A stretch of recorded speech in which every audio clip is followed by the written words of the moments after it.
Today, we're going to make some props for a dark campaign. I'm going to show you how you can turn this into a Monster Hunter crossbow dice launcher, and this $2 skull into a Lich's lair dice tower. Finally, we're going to make a magnetic blood vial tracker that players or GMs can use to track hit dice, failed saving throws for a curse, or a bunch of other things. And for each of these props, I'm going to show you how they fit into the dark and gritty setting of Grim Hollow. From the sponsor of today's video, Ghostfire Gaming. Today, Ghostfire Gaming has launched Grim Hollow Transformed on Kickstarter. It's a complete overhaul of the dark and gritty campaign setting and an update for the 2024 rules. This thing is packed with 100+ magic items, 40 dark fantasy subclasses, including remakes of the original 24, plus 16 new ones like the Oath of Slaughter Paladin or the Sanguine Thief Rogue, where you steal blood to fuel your spells, and an entire new class, the Monster Hunter, an intelligence-based martial class with subclasses like the Devourer, where you consume your enemies to gain new abilities. So metal.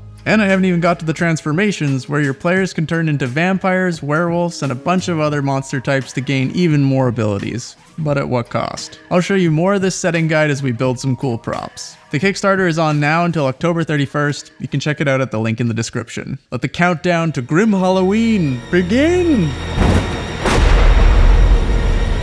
Oh, says here this is just a 1 hour sand timer, not 30-day sand timer. They just don't make things like they used to.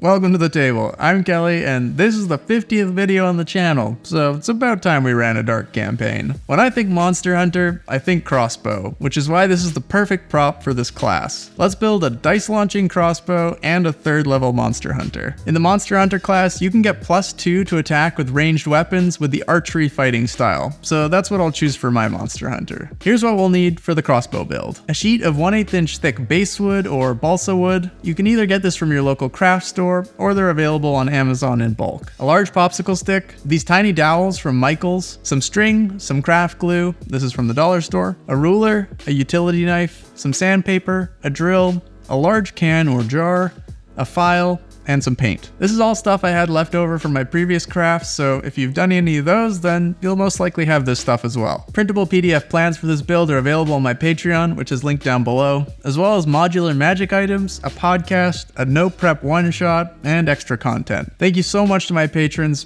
I really appreciate you. First, we need 6 strips of wood 20mm wide and 1 strip 30mm wide. Then we'll need to cut them all in half so that they're 150mm long. By the way, it's best to cut with the grain here because we'll need the strength in that direction for the small pieces. Then we'll need to cut 2 30mm pieces from one of the strips. While I do the cutting, let's talk about the Monster Grimoire. Every Monster Hunter has a repository of research and knowledge about certain monster types that they hunt. This could be a leather-bound book, or a gem with a spirit in it that talks to you. We need to choose 2 monster types for our grimoire. For any intelligence or wisdom checks made about those monster types, we get to add our proficiency bonus. If we already have proficiency in that skill, then we get expertise in it. I'm gonna choose monstrosity and humanoid. Okay, before we glue this all together and cut the finicky pieces inside that make this whole thing work, we need to soak our popsicle stick in water.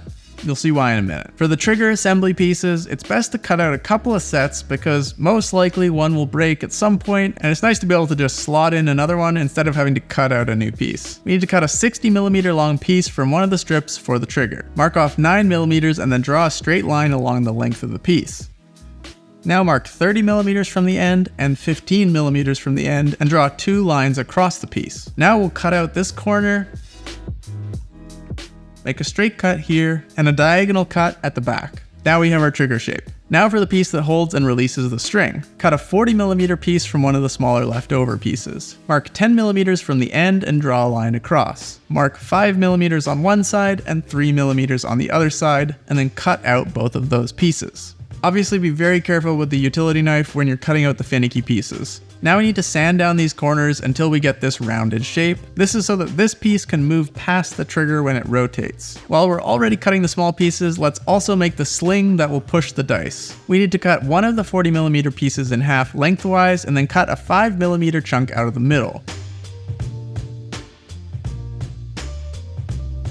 Then we'll cut a piece of the other side down to 18mm wide and glue it on at a right angle.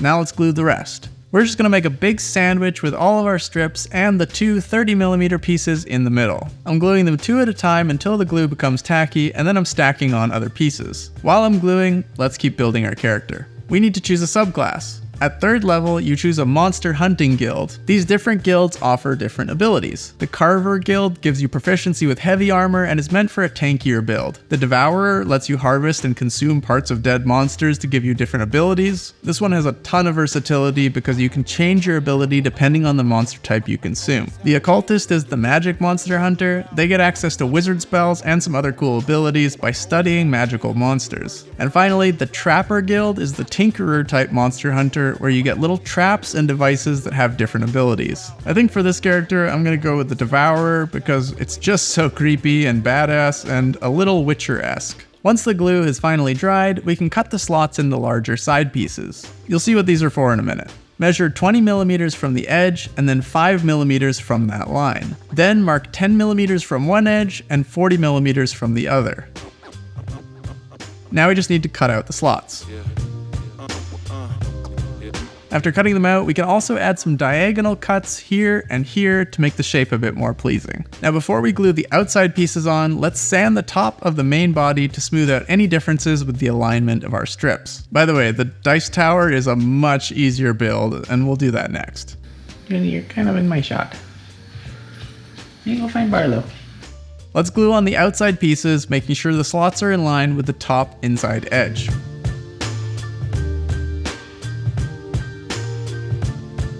Once that dries, I'll sand the bottom to make sure there aren't any pieces sticking out. Before we do some real medieval shipbuilder stuff with our popsicle stick, we need to do the most critical part, the drilling. You should use a drill bit that's the same size as your small dowels. If the drill bit is bigger than the dowels, then there will be some play and wiggle and the trigger might not hold correctly. First, we need to drill into these pieces, roughly in the middle here and somewhere in the middle here. Now line up your 2 trigger assembly pieces so that the top edge is in line with the top edge of the main body. The 2 pieces should be tight together and roughly in the middle, front to back. Now mark with a pencil through the holes and drill straight down all the way through. Obviously, be mindful of what you're drilling into. As you can see, I messed up the first couple times and I had to drill a few more holes, but that's fine, I'll just paint over them. You can use your file or another piece of wood to clear away any bits from the inside. Now put your pieces inside, line up the holes, put some dowel through, and test.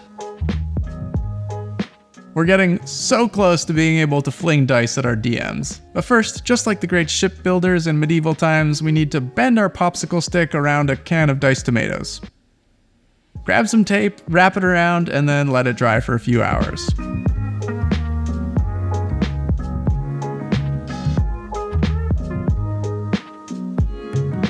Let's go through a few of the cool abilities that a Devourer monster hunter gains by consuming different types of monsters, while I glue on the popsicle stick and add some paint. There are 11 different options, but I picked my 3 favorite to show you. Acid Blood.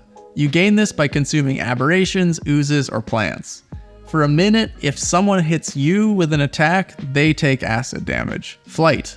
You gain this from consuming celestials, dragons, or elementals. For 10 minutes, you grow wings from your back, which give you a flying speed of 30 feet. The wings take on the form of the monster that you consume. Telepathy. You can gain this from part of an aberration, a fiend, or a plant creature. For the next hour, you can speak telepathically to any creature you are aware of within 60 feet of you. You also get resistance to psychic damage. These are so sweet. I can't wait to be pulling so much preserved monster meat out of my pack constantly. Now we need to drill 2 holes in the popsicle stick to tie the string around. We'll also need to drill a hole on each side of the sling. Now we just need to add the string. Loop it through the sling and then out through the hole in the popsicle stick. Once it's through the popsicle stick, wrap it around, cross it under, and cut off the excess.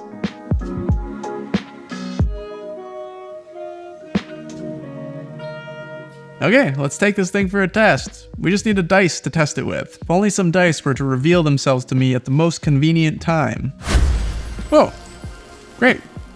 We'll just use these. These are the special edition Zircon Shadow Steel dice that come with the ultimate set of Grim Hollow Transformed, along with special edition covers, a special edition slipcase, and a bunch of other extras like pins, a GM screen, a dice bag, and more. These dice are layered, so they change and transform as you look at them from different angles. But the real question is, how do they launch out of a dice launcher? Very well, it turns out. And this thing can even shoot 2 dice at once if you have advantage, or disadvantage. Just one tip, you'll get more distance if the dice is loaded snug against the sling rather than out a little. Before I go over some fun uses for this blood vial tracker, let's build this sort of box of doom / sick as hell dice tower. This was surprisingly easy to make, and it cost less than $15. The main piece of this is the skeleton head, also known as a skull. I got it from Michael's for $2. You can use any plastic skull as long as it's hollow. For this build, you'll need a hollow plastic skull, some smaller skulls, some air dry clay, this hexagonal hanging tray or any shallow box or tray, black paint, a Dremel cutoff wheel, some glue. First, we need to cut a big hole in the top and bottom of the skull. I really did feel like some sort of necromantic tinkerer while cutting into it, which would be a cool artificer subclass. Ghostfire, feel free to use that. I'm using a Dremel cutoff bit in my drill. It was $10 and it was the cheapest solution I could find to cut through the thick plastic. I'm sure there's a reason you shouldn't use Dremel bits in a drill, and I'm sure someone will tell me in the comments, but it worked pretty well. I started with the clay, but I realized I should have painted the box first, so you can do it in either order. First, I'm going to mold the clay, position all the skulls the way I want them, then remove the skulls and paint the clay and the box. Then I'll put the skulls back, gluing them into position, and then I'll let the clay harden and dry. With the clay, we need to build a little ramp so the dice rolls out into the box, and also build some supports for the big and little skulls. While I mold the clay and paint the clay and box, I'll tell you about the inspiration for this dice box, which is a Lich's lair. In Grim Hollow, you can straight up become a Lich. Grim Hollow contains mechanics for transformations into the evil that you fight. Whether voluntary or not, you can turn into werewolves, vampires, fae, aberrant horrors, liches, and many other types of monsters. There are different levels to each transformation, with both mechanical and roleplay prerequisites. For the Lich transformation, there are mechanics for harvesting souls and charging your phylactery, and power increases as you go further down this dark path. Now that the clay is molded and painted, we just need to add a bit of glue and stick all of our skulls in. And then we need to wait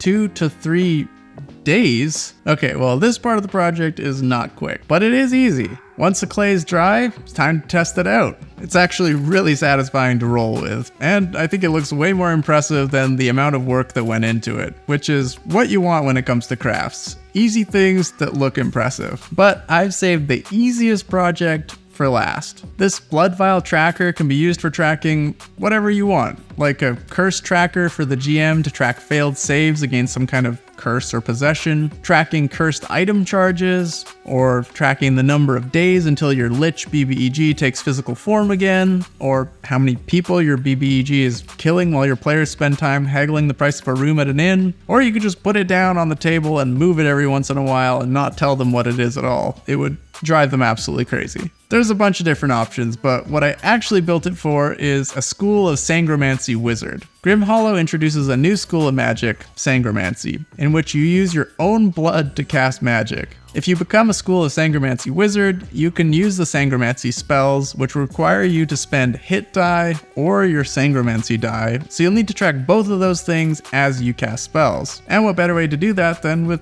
little vials of blood? For this build, you'll need a piece of wood, I'm using this piece from Michael's, magnets, these tiny vials, some fake blood, glue, a drill, and black and gold paint. Alright, let's do some blood magic. First, let's measure out the 2 rows of magnets. The first column of magnets will be 18mm from the side edge, one will be 24mm from the top, and the other will be 24mm from the bottom. Then there will be magnets every 16mm along the board. Now just drill out all the holes. I put tape on the end of my drill bit to help me drill to the right depth.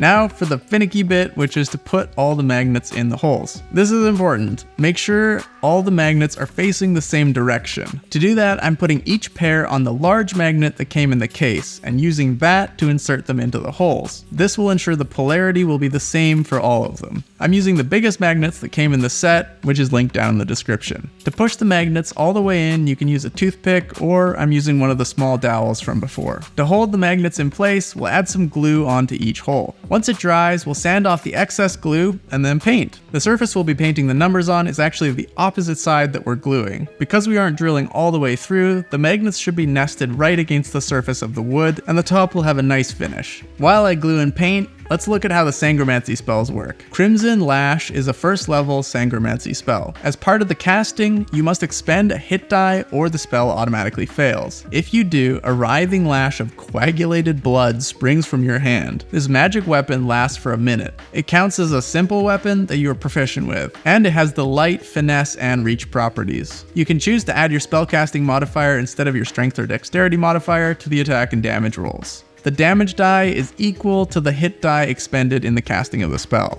All of the Sangromancy spells consume either a Sangromancy die, which is a d12, or a hit die, and then uses that die to determine the effects of the spell. Okay, now we just need to add some numbers. You can use stickers like I did for my spell slot tracker in a previous video, but I'm going to try painting them on this time. I'm also going to put gold dots of paint over the magnets so they're easy to see. Now, to fill some blood vials. This will be much easier if you have a funnel. You can make one out of paper if you don't have one. You can play around with how full you want the vials to be, but I filled mine about 3/4. Now just take 2 magnets, drop them in, and put the lid on. This will only cover you up to 8th level, but if you need more, you can always make a second one or add more rows onto the same board. Which of these are you going to build?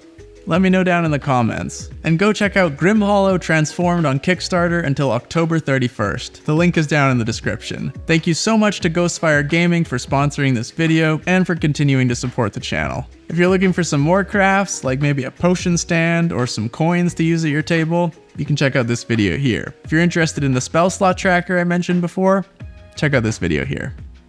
I appreciate you.